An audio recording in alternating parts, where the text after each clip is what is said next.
appreciation and recognize his efforts for us tonight.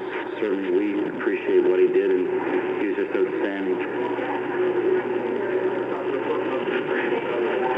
Well, he's a heart and soul guy, and that's why he wore the C for our club. And when it was on the line, he kept coming back and battling back and showed why he wears the C and what kind of individual he is. Final question?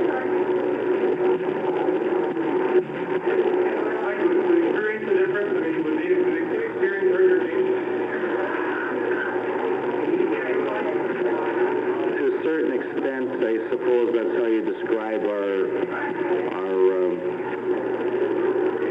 lack of readiness for Game 1 in terms of being completely thorough when we had an opportunity to certainly take advantage of a situation. And there were some players in our team that had to experience this type of play at the Stanley Cup final level, and it's happened historically for the most part of hockey dynasties, and it's a learning curve that's involved for everyone, and I'm sure those younger players you're talking about learn a great deal from the experience. Thank you. So Mike Keenan completes his post-game comments. Obviously a very difficult thing that all coaches have to go through. It's easy to talk when you win, and it's very difficult to express yourself the way you would like sometimes when you lose. And obviously Mike, with that situation that has to be handled by the coach, and certainly acquitting himself nicely in that very difficult situation. The Conn Smythe Award is given to the most valuable player in the Stanley Cup playoffs. I think it seems to be a foregone conclusion that big number 66 might be taking home an extra piece of hardware. Ron McLean is downstairs for that presentation.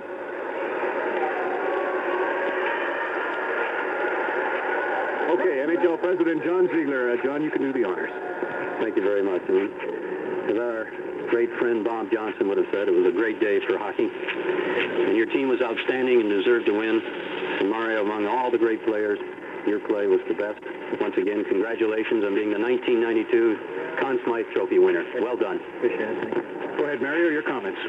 Well, I think it was a great effort from everybody, not only myself because I won this trophy, but Tommy Brasso was superb. I said that last year. Without him, we couldn't have won the Cup. And again, this year he was superb in every game, and he was the key for us again to win the Cup. So I'm certainly going to share that with Tommy. Tell me about your family. Did you fly them in again tonight? I heard a rumor. Yeah, they were all in. They were in Pittsburgh, and when we won Game 3, they came down yesterday. And you know, it's always a lot of fun when you win a cup. You want to have your parents and your friends around you. You mentioned last year you missed most of the fun in the room, so we keep it sweet and short. Congratulations on the news about your wedding and your second Stanley Cup. Thank you. I appreciate it. Thanks.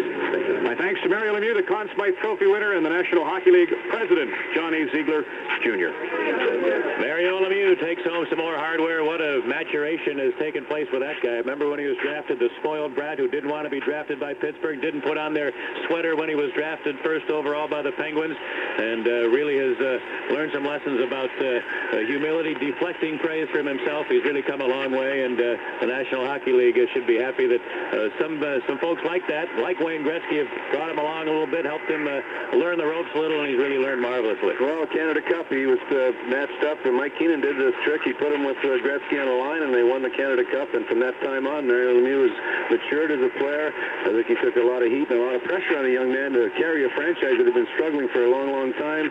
But as he grew, the team grew, and he got better. So did the team get better, and they won back-to-back Stanley Cups. He's a brilliant player. He's a classy individual on and off the ice. He plays the game the way it's meant to be played, and it's a treat to watch him perform. He's well-deserved. It's a shame that the Blackhawks didn't win, because I think Chris Chelios probably would have been standing there if they had won that trophy. I don't think there's much doubt about that. And I think we can only hope that Mario, with the influence he now seems to have in the NHL, he's talked about wanting a powwow with some league higher-ups after the season and talking about what he considers to be dirty play, and I hope he gets listened to. Well, a lot of stick work in the finals and in the playoffs. Everyone talking about no fighting, etc., but we had 8 majors challenged in all of the playoffs. A lot of games went through, but there was more stick work than I've ever seen. A lot of stuff, even tonight, both teams getting away with a lot of that. And the game doesn't need it when you've got players like Jagger and Lemieux that can handle the puck and dazzle you with an individual rush like that. These guys have tremendous skills. And if you got somebody in the opposing team that's out there to injure and harm them and take away from their ability to perform at a high level, then everybody suffers from it. So there is a need for some sort of clamping down on that extracurricular stuff.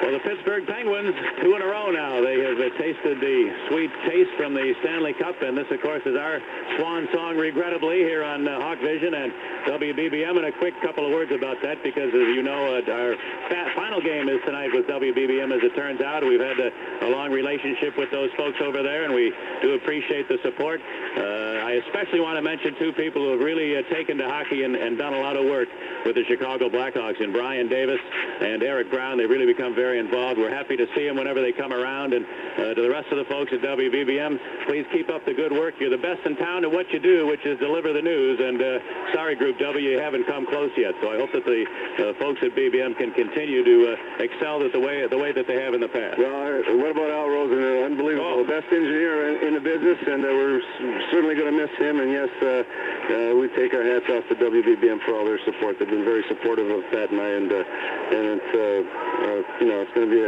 sad, obviously, but you've got to move on, and unfortunately, that's the situation. Yeah, I've never worked with a radio engineer that's more conscientious than Al Rosen. This guy really wants to make it right, and he's been able to do that, even though he's working with a couple of lugs like us. There's the big Al. So thanks again, Al, and lo, these many years you've sat by our side. We've appreciated all the help. For our friends at the Sports Channel, we'll continue along and say thanks to Jim Corno and John Toohey in particular, and especially Lisa Seltzer, who carries us through at times some very muddled situations. She's like a traffic cop with simulcast going on, and now Hawk Vision and extra cameras and tape machines, and it really is like a traffic jam sometimes. She somehow seems to make sense out of it all. She's done a tremendous job, and again, someone else has to lead us to the problem. Glad we've lost without her. So thank you, Lisa and Ron Stordo and everyone at Sports Channel. It's a great family. It's a young family, and we're all growing together, and it's been a lot of fun, and it's going to be a lot more fun, and they should be proud of what they've done with Hawk Vision. I think they've done a tremendous job. Technically, it's a very difficult thing to do, and they've done a marvelous job with it. I'd like myself personally to thank the Blackhawks, their organization, coaching staff, and all the players for all their support, and congratulate them for a tremendous season, Pat. They built this team for the playoffs, and they went through in a marvelous run, 11 straight, and it's unfortunate they came up against a better team. Pittsburgh just had more talent and got more breaks. The 4-0 series was no indication of the play. I don't think the Penguins really dominated them. They did score at opportune times and had a lot more talent, I think, up front, but it was a tremendous series and a great run for them, so they should be congratulated. And you, the best. It's a lot of fun to work with you, and we're going to have a lot more fun probably this summer on the golf course because we'll have to have the opportunity to wager for a little bit more money because we had a glorious run throughout the playoffs. Well, really, it has been a treat, and I echo your comments about the Blackhawk organization. It's certainly been a pleasure to be around with these guys and take part and experience the great run that they had, setting a record in the Stanley Cup playoffs of 11 straight wins. The Penguins have now tied that, but as you mentioned, it was built for the playoffs. It was an up-and-down regular season, but when it came time to put the cards on the table, they really did it and did it well, and Mike Keenan's right on. He's nobody has any reason to hang their head down there. They should be proud of what they accomplished here in the postseason, and obviously they'll be hoping to build something for next season as well. Well, it's a tremendous thing to build on, and they're on the right track, and just a touch here and there, and they're still right back in it. So they've got to learn from this experience. It was a positive experience, I think, and it took 19 years for them to get back in the finals. It's been a long time since they won the Cup. It's a very difficult task. I mean, every once in a while, they had a 4-1 lead in Game 1, and when they reflect back on this in the offseason, that was the turning point of this series. If they'd have won that game, they might be celebrating right now. Well, the off-season is going to be a very interesting one, too, because I have a feeling there's going to be a lot of movement around the National Hockey League. There's several big-name free agents that are going to be out there. The compensation now for teams to sign free agents is not as restrictive as it was in the past, and I think we might see some big names traded, not only for free agent signings, but big names traded, because I think that this strike thing has had a lingering effect, and I think there's some organizations that are upset with some of their top people, and we may see some big names change sweaters. Well, there's going to be a lot of people switched around because of the money. A lot of these teams are going to have to juggle their lineup as far as the payroll is concerned. And yes, it'll be interesting. Plus the expansion, 2 teams with Ottawa and Tampa Bay coming in next year. Some of these teams are going to lose some people. That some role players are going to be moved around. So it'll be an interesting year. And if the Blackhawks can get through that in good shape and build on that and add a couple of young players, we'll be in very good shape for the future. So we'll be in very good shape this summer. And I want to just say too that downtown is without peer in the National Hockey League in terms of his brilliant color commentary. Most of all, his one-liners you drop in here, you keep everything loose, and I love doing it that way. And there's nobody I'd rather work with. So feelings mutual, buddy. Okay, partner. Well, I appreciate it. Thanks to everybody for hanging around, and we'll see you again next fall when Chicago Blackhawk hockey gears up again. Still geared up though. All right, Jim Blaney and Daren Pang.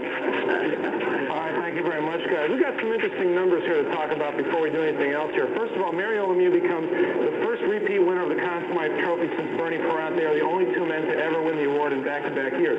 Mike Keenan is now tied for 6th in all-time playoff games coached. Ironically, the man he is tied with is Billy Ray. They're both tied at 117 games. And the last team to be swept in the Stanley Cup Finals in a 4-game series, the Edmonton Oilers of 1983, they came back and won the Stanley Cup the next year. Of course, the Oilers swept in 88, but that was a 5-game series of a 4-game sweep because of the power failure in Boston. So I guess that's the optimistic note for the Blackhawks after all this done. Well, we should be. I think we should be very optimistic. What they did this year, they surprised a lot of people with their play, and everybody expected the Blackhawks last year, Jim, to be the team to beat, and they did not do that. And they didn't come up big at crucial times against Minnesota, but this year they come up with an outstanding run at it, and they come together during the playoffs. They put a remarkable streak of 11 consecutive games, a match tonight by the Pittsburgh Penguins. I mean, this team has done a lot through a lot of adversity through the last 4 years, and I know I've been in that locker room before, and I think every one of them are just proud people, and led by their captain, Dirk Graham, just an outstanding leader. And with guys like that around and that kind of nucleus, you're not going to go wrong, but obviously a little patchwork has to be done, and then obviously some players are going on, but I mean, it's a great nucleus to work with.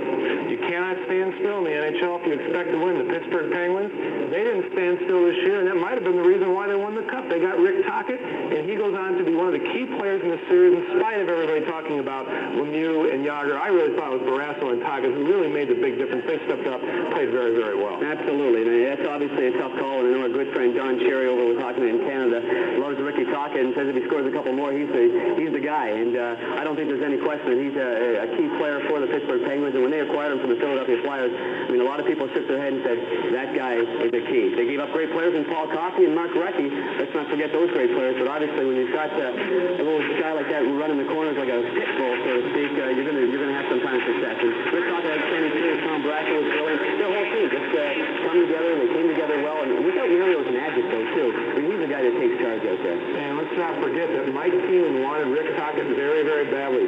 Dirk Graham was a key for the Hawks tonight. He scored 3 goals. Now it's time to hear some of the comments that Dirk Graham, the captain of the Blackhawks, had after tonight's game. Can you reflect on any of the better games? And certainly you didn't have your back against the wall in those, but any particular one game that was a greater key in Pittsburgh winning this series? I think Pittsburgh played solid all the way through, and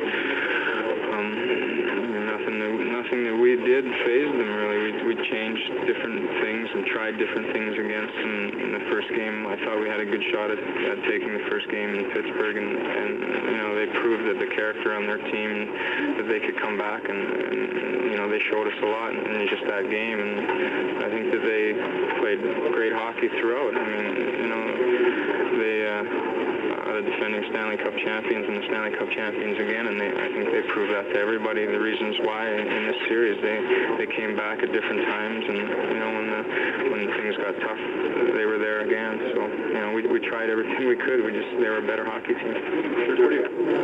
All right, Daren, your final thoughts. This was a team that at the beginning of the year was much different than the team we ended up seeing tonight.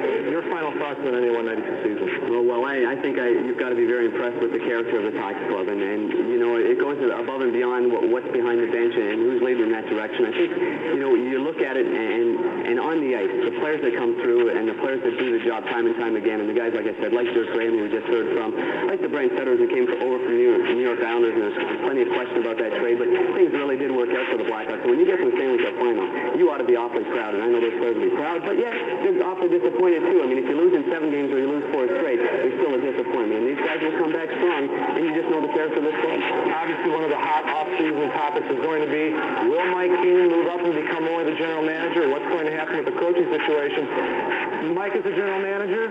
Looks like he put together a pretty decent team this year. Well, yeah, and I think through thick and thin, Mike took a lot of criticism from a lot of people, and he stuck with his game plan. He had a plan, and it worked. I mean, you go to the finals, you can't sit back and criticize what happened. I mean, the Pittsburgh Penguins are an awfully good hockey club, and I think what Mike decides is going to be a very difficult decision for him because he loves coaching, he loves the challenge of being a head coach, and let's face it, his record speaks for himself. He's done a pretty good job. Daren, thank you very much. Great working with you. And one thing for all sports fans, remember, sports provide a diversion, and for the last month and a half, the Hawks have done a great job of providing that for us. Tonight's Hawk Vision game. You've been listening to the post-game show, heard after every game, home and away on WBBM News Radio 78, and is sponsored by Commonwealth Edison. Stay in touch with Chicago all day, every day, with Chicago's all-news station, WBBM News Radio 78. Mom, can we talk? Sure, honey. There's not a parent alive who doesn't long for the day when their children utter their first words. Like everything else, however, there can be a downside. See, Mom, this will never do. What will never do? You've grossly overloaded this stocking. The fact is, right now, kids all over northern Illinois are giving their parents a piece of their mind. Politely, of course. What are you doing? I'm digging holes for the new shrubs. Why? Without calling to find out where the underground cables are? It's all the result of Commonwealth Edison's latest effort to remind its customers, young and old alike, that electrical safety doesn't just happen, you have to work at it. That's why right now Edison is distributing safety brochures to every school that wants them, free of charge. So parents and kids can work at it together. Now, Dad, the proximity of your aluminum ladder to that electric wire is quite unsatisfactory. Does that mean it's too close? Yeah. Commonwealth Edison. We're there when you need us.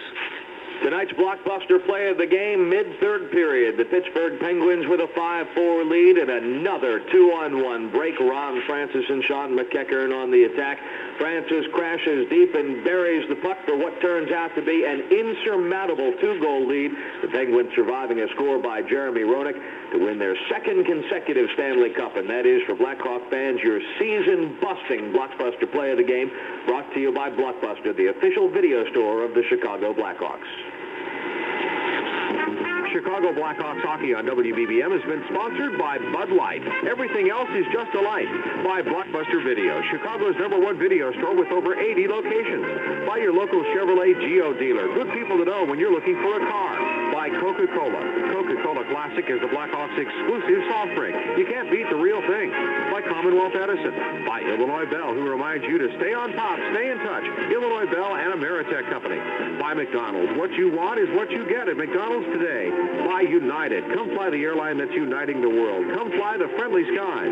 By Cellular One and its authorized sales and service center, New Century Cellular in Westmont. And by Ferrara Pan Candy, makers of Lemon Heads, the little yellow treats with a big sweet and sour taste. And sponsors of Hawk Heroes, honoring the Chicago Blackhawks of yesteryear. Now it's time to take your calls about tonight's Stanley Cup game. It's HAWKLINE, sponsored on WBBM by Southwest Airlines. Just plain smart, offering low fares and convenient flights to many exciting destinations. By your local Chevrolet Geo dealer. Good people to know when you're looking for a car. And by Cellular One and its authorized sales and service center, Radicom in McHenry. Now here's HAWKLINE on WBBM.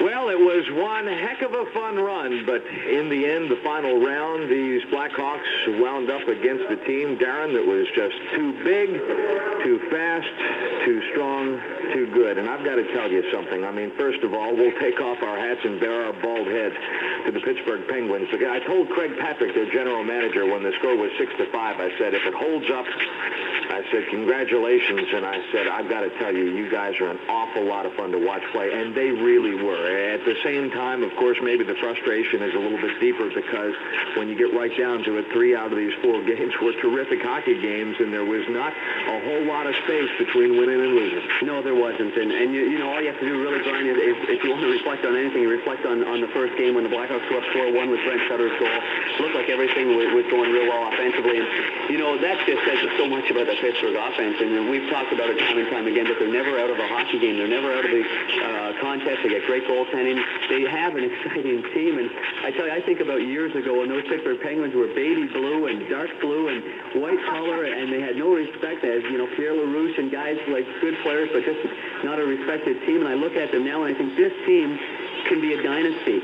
And they're not afraid to make moves. They made a key move at the trade deadline. They know where they're going, and hats off to Craig Patrick and that entire staff. I think maybe even more than anything, hats off to Scotty Bowman and the grace he had in a very difficult position of playing, being the coach when, of course, Bob Johnson passed away. You know, something about that.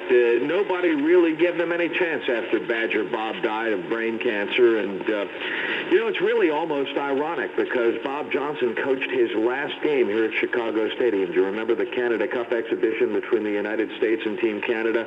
And within a matter of days, he fell ill, and of course, a few minutes later, he was gone. But Scotty Bowman came in, and there was a little bit of a chemistry problem with the Penguins for a while, and they did not have as good a regular season. But then, you know, it's that old thing about all you need to be there is at the finish, and they certainly were. And they were, led by their key players. I mean, led by the great Merrill Lemieux, the Conn Smythe Trophy winner, Rick Tocchet, Jaromir Jagr. Here's a guy that we almost forgot about after Game 1, and look at the explosion he put on tonight. He starts them off on the right foot, that little snapshot past Ed Belfour, and then you've obviously got the Tocchet, the Samuelson twins out there, the Twinkie brothers out there just dominating the defensive blue line. And, I mean, hats off to them, but the Blackhawks were not completely, I mean, out-towered in this series. I mean, you look at it, they were not. The Blackhawks were there time and time again. They fought with them, they competed with them, and I mean, if anything, you look at the Blackhawks and say how close they were to carrying around the Stanley Cup, other than dwelling on the fact that the Pittsburgh Penguins were a great team. And also the Blackhawks had a good run, an excellent season, and one of the guys who is terrific to watch on the ice and tremendous to be around off the ice is the captain of the Blackhawks, and he really deserves, for every reason, to wear the captain's C, and that's Dirk Graham. And class guy that he is, he joins us in a difficult time. Duke, just a little short. Yeah, it's very difficult, but you know, I think that we played our hardest and we gave them everything we had, and you know, when you do that and you lose, you have to give credit to the other team, and Pittsburgh fully deserves to be the champions because we tried different things, we tried different adjustments, and they seemed to be there, and nothing really affected them. But it's a very difficult time, but all you can do when you give your best is give credit to the other side. And speaking of that other side, Duke, what was the turning point in the series? Did you go back to Game 1 when you were up 4-1? I don't know. I don't think so, because our team fully believed in throughout the series, you know, into every game, and going into the third period tonight, we fully believed that we were capable of winning this game and capable of winning the series. So I don't know if there wasn't any point in the series where we let down and said, hey, there's no way we can beat these guys. It wasn't like that. We felt right to the end that we were really capable of doing it. And again, when you believe that and when you give everything that you have and it doesn't come up your way, the only thing you can do is give credit to the other side. Well, you certainly did your own part. I mean, with the hat trick in the first period, only the fifth guy in NHL history to do that in the finals. You came out obviously energized to do everything that you could possibly do to keep this club in it. Well, I think everybody came out feeling the same way, you know. This team played their hearts out, and, you know, I'm very proud to play with these guys. You don't know how long you're going to be together or, you know, with different changes and different drafts and that next year. But, you know, everybody played their hearts out, and, you know, you can always be proud of playing with guys when they're willing to give everything they have, and that's all you can ask for, and that's all I wanted to do for them. Dirk, why in this game, how did the Blackhawks change it? How did you change it so you got 3 in the first period? Everybody talked about how big Pittsburgh is and how much they're really dominating their own zone, that you can't get on top of Barrasso. I mean, you really did look like a changed team in the opening parts of it, and you penetrated their defense so well. Well, we were making adjustments throughout the series. I think that we changed a little bit in that coming out of our zone and through the neutral zone, we were trying to hit the late defenseman coming up and open up more ice for ourselves and get more speed coming at the blue line and stuff. And I think that helped a little bit. And I think we were trying to get guys driving to the net more, and instead of dumping cross ice all the time and letting Brasso handle it, we were trying little chips off the boards and having the second guy come in behind. But, you know, again, Pittsburgh seemed to have the answer all the time, and they were there all the time. So we tried everything we had. Was there anything or group of things that they did that you just weren't prepared for that surprised? Anything that stands out along those lines? Nothing, I don't think, that stands out except for how good defensively they were, how well they played in their own end, because obviously coming into a series, you always look at Lemieux and Yager and their offensive players, and you know, we're a very good forechecking team that creates a lot of trouble in other teams' ends, and we just didn't seem to be able to get on track, and so in that aspect, you have to give them a lot of credit for their defensive play. Well, I think we should give you a lot of credit for coming on and joining us, Duke. You've always been a good person, and congratulations, outstanding year. Oh, thanks, Panger. It's always nice to join you guys. I mean, it's a tough thing, but you know, I'm very proud to play with the guys in our team, and you know, it's difficult now, and it hurts a heck of a lot, and every guy in that room hurts a lot right now, but we played hard and gave it everything we had, and that's all you can ask, I think. Dirk, thanks so much. We really appreciate it. Enjoy the summer. We really do look forward to seeing you back here in the fall. Thank you. Dirk Graham, the captain of the Chicago Blackhawks, is visiting with us. Again, difficult circumstances, and always has been. He will continue to be until the day he takes his final breath. And, yeah, this is a tough one. At the same time, and I don't mean to speak heresy here, Panger, but, you know, I was talking to one of the guys earlier today, and, you know, when all is said and done, it's a hockey game. And, you know, I mean, right outside this building, there are people starving, you know. I mean, there's all kinds of other things that are more important than in the grand scheme of things. At the same time, though, at this moment, and I can see it even on your face, it doesn't make it wash down any easier. No, it doesn't. I don't know, very disappointing. You know, you feel like you're still in there, so... Well, next year's a new year. Yeah, you got it. All right, we're going to take a break. 591-7878 is our telephone number. We'll go ahead and recap the game, and then we'll take your calls. Starhawks, as always, a service of Cellular One and its authorized sales and service centers. If you're on a mobile phone and you're a Cellular One customer, that's another way to get to us. With Daren Pang, I'm Brian Davis. This is HAWKLINE on the home of your Stanley Cup finalist, Chicago Blackhawks, WBBM News Radio 78. Introducing the smartest way to Columbus, Southwest Airlines.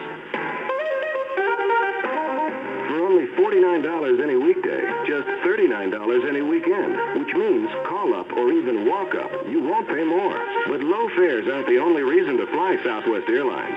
Of all major carriers, we're rated #1 in customer satisfaction and have the youngest pure jet fleet in the domestic airline industry. So there you have it, Columbus. $49 any weekday, $39 any weekend on the best airline in America. What could be smarter? Call your travel agent or call us at 1-800-I-FLY-SWA. Our introductory right now, fares there's a big start June sale on 4th, the Geostorm, and are good and all we thought of a lot of possible sale names.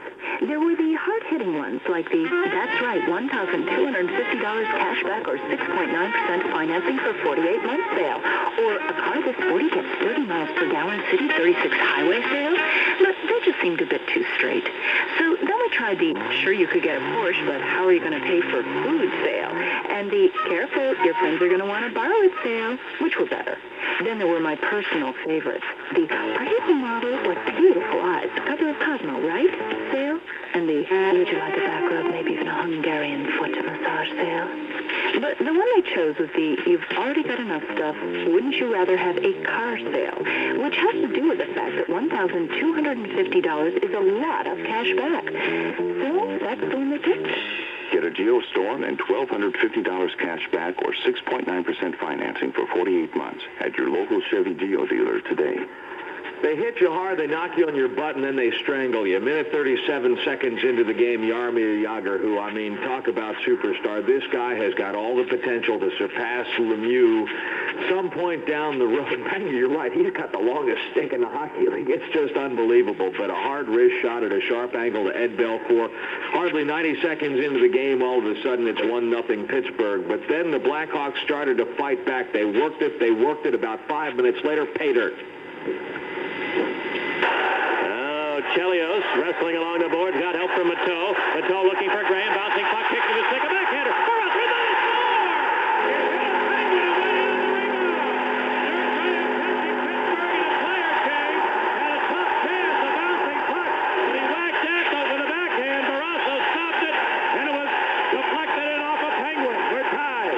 And that's one of the things, really, Brian, when you look back in the series and how to penetrate the Pittsburgh Penguins, never getting the rebound chances. And, you know, Dirk Graham just found he's got such great wheels. You know, he relies on his legs. He's got good legs. He's a good skater. And one of the few guys to use the backhand, too. So he's able to kind of use the backhand originally and pull it back to the forehand. But really the keys, I mean, everybody talked about it. How do you get to Tommy Barrasso? He's playing so well. He's on top of his crease.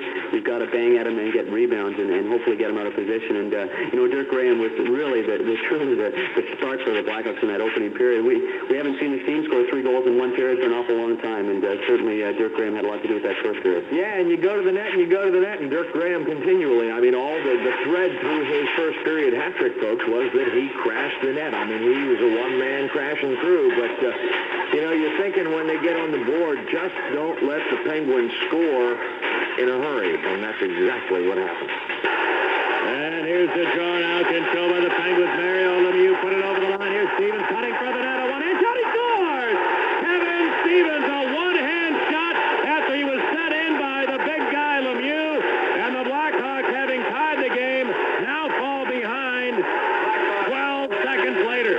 12 seconds later, indeed, and, you know, there will be a lot of talk, and we've got a long summer to dissect this, and there will be a lot of sharp criticism, perhaps more sharp than it needs be, but in any case, that's the fact. Ed Belfour, those 2 goals, frankly, were not very good, and at that point, Mike Keenan decided he had seen enough. Tough end of the season for Eddie Belfour, but on the other hand, Dominic Hasek came in and played his butt off. Well, he did. He certainly came in a very difficult situation, an adverse situation, but, you know, the first shot by Jagr, I kind of take exception only to the fact that Jagr's such a good shooter, and I just believe that when you can heel the toe of the puck, it's kind of a way of shooting the puck. It's a good disguise on it, and, you know, you go across the grain like that. Sure, if Eddie's real sharp, Vladislav Tretiak said it right after that. He said, I don't think he's out far enough. He's too deep in his net already, you know, and he kind of had some concern in his eyes. And, you know, Stevens' goal, I mean, hey, every goal, and he's going to feel bad enough as it is on that goal. I mean, you know, you go to the bench, you feel like you've let your whole team down, and, you know, I think it showed a lot more, you know, instead of focusing on Eddie and that poor goal, it showed a lot about what was made inside the Blackhawks locker room and how the guy said, hey,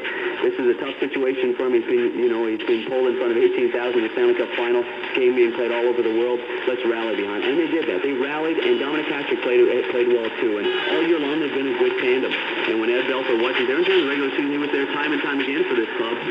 But when he wasn't, it was Dominic Hasek that came in and did a good job, and so did Jimmy Wade early. But Dominic Hasek's a good guy to come off the bench, and Mike had no hesitation of going with him, and he made brilliant saves to keep him in the game. Yeah, and that was something that we talked about. Hasek was a great ace in the hole, and he really did prove to be an ace, and I will accept your exception. The Blackhawks, just 18 seconds later, contributed to a National Hockey League Stanley Cup Finals record here, folks.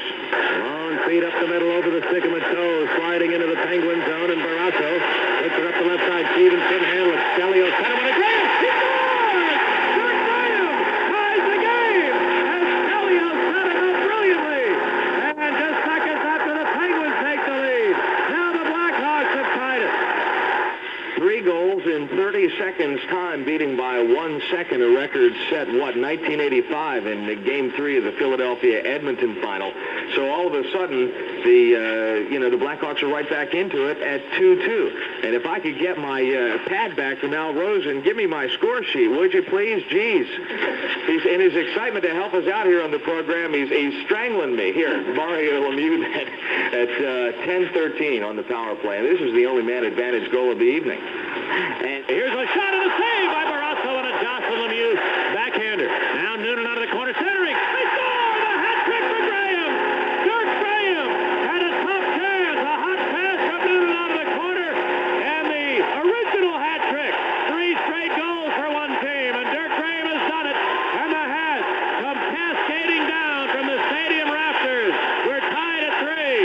Well, getting a little bit of ahead of ourselves there, but Mario Lemieux sort of on that previous goal, icing for himself the second consecutive Conn Smythe Trophy, as well as the second helping ice, the second consecutive Stanley Cup for the Penguins. Lemieux all alone for the rebound off a shot from the point that had left Dominic down and out. Yeah, and Dominic, he made such a great save on the long shot that, when you watch it, Mario just had the presence of mind to wait a little bit, and he kind of flipped the puck. And I mean, guys like this don't come often, and they come every couple of decades. We had Gretzky, we've got Mario. We're very fortunate to have these kind of great players, and the patience he shows with the puck is unbelievable. He had that puck on a string all night long. I mean, he's going to be a great fisherman if he can keep it on the string like that, because he really is. Unbelievable hands. And then you go to Dirk Graham's goal, and you like to see the fans show their appreciation. I think that was great. And I know I had a mitt full of hats down here, some funny looking hats. Yeah, that silly little miniature sombrero. As a matter of fact, it's back on your head. That is, I got to tell you, I love you, but you really look stupid in that, and I can't believe you went on television wearing that thing. But go on, Davis. We have some fun in anything to cover our heads, But yeah, right. With Graham, I mean, how many times does that happen in a playoff where a guy can score a hat trick? And Dirk, 7 goals in the playoff series. You've got to look at him and how well he plays throughout the playoff. But he sneaks in with that timely goal again. And you talk about Lemieux's goal, Graham's goal, back-to-back goals. That was the most exciting period of playoff hockey I have seen in an awful long time. Oh man, for the next 3.5 minutes after Graham ties it up at 3, we're talking serious madness in the Madhouse on Madison, because it was up and back and saves and just a beautiful play and beautiful work, and that's the way the first period ended. But then you talk about nailing you early. Rick Tock at 58 seconds into the second period makes it 4-3 Pittsburgh. Lemieux and Stevens with the assist, a high shot from the alley, and all of a sudden the Blackhawks are looking at a hole, but once again they managed to dig themselves out. Noonan shoots it in, hoping for Gilbert. Getting there in the corner, left it for Roenick, who centered. Tip, they score! Brian Noonan picked it out of midair off a Roenick feed, and the Hawks convert on a dump in that Barrasso could not handle, and the Blackhawks have tied the game again, this time at 4. And the goal originally went to Brian Noonan, thinking that he batted it out of the air, but it was credited to Jeremy Roenick. The puck actually went off Larry Murphy's, the backside of his leg, and past goaltender Tom Barrasso. And those are the kind of breaks the Blackhawks have needed throughout this series. The kind of goals where you put it at the net, it hits the leg and goes in the net. The Penguins were getting all kinds of breaks, and it's about time we got some breaks. And just when you say it's over for the Blackhawks, just when you say, hey, this team's out of it, sure enough, they came back with some great efforts. And you can see that they could pick it up a notch. They weren't dead tired. They played so well throughout this game. A little bit of gloom in the building, too, especially just ahead of that goal. The Blackhawks had gone 0 for 4 on the night on the power play, and the man advantage was a problem, and I'm sure there are some folks out on the other end of the line that want to talk about that as we go along here. We'll get to the phone calls in just a minute. We get into the third period. Once again, Barrasso and Hasek putting on a clinic. I mean, a clinic. 3 minutes, 50 seconds into the period, all of a sudden it's for the stadium fans. Hold your breath time. Alt Samuelson around the boards, the Taka on the right side. Quick out, Lemieux's in. Mario in alone. Here's the shot.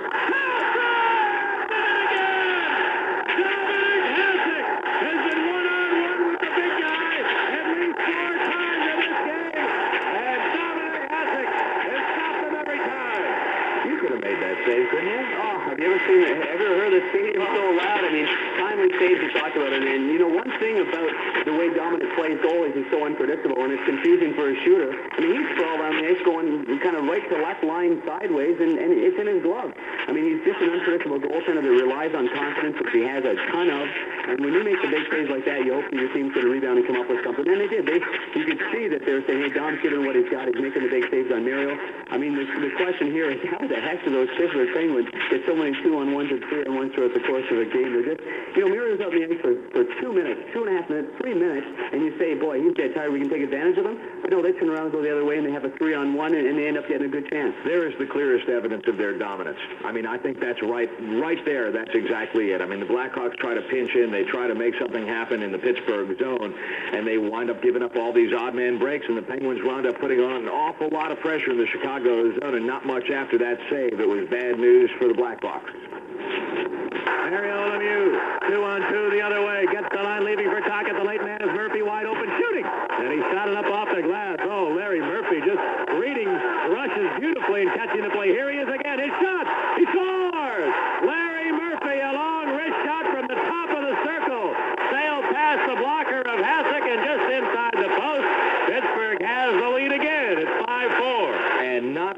minutes later, or just over 3 minutes later, another 2-on-1, and this is the one that in the end buried the Blackhawks. And the Penguins able to clear it to center. Francis racing. Going to be another 2-on-1. Francis over the line, cuts in. Shooting, he scores! Ron Francis on a 2-on-1. No team is better than Pittsburgh on the counter. And the Hawks getting caught continuously here in the third. Now they trail by a pair. It's 6-4 Pitt. And you talk about bad luck. I'm going to tell you something. I was sitting at that corner, Brian Davis. The puck goes up around the glass. It caroms up. The Blackhawks defenseman, I can't remember who it was, pinches in. It looks like the puck's going to go in the stands. It hits the top end of the partition. It hits the top end of the glass. It banks off twice, and it stays on the ice surface. The linesman and the referee were all anticipating that was going to go out into the stands. The whistle was going to be blown. The Blackhawks kind of standing flat-footed. Sure enough, Ronnie Francis goes down the side and makes a terrific shot on the 2-on-1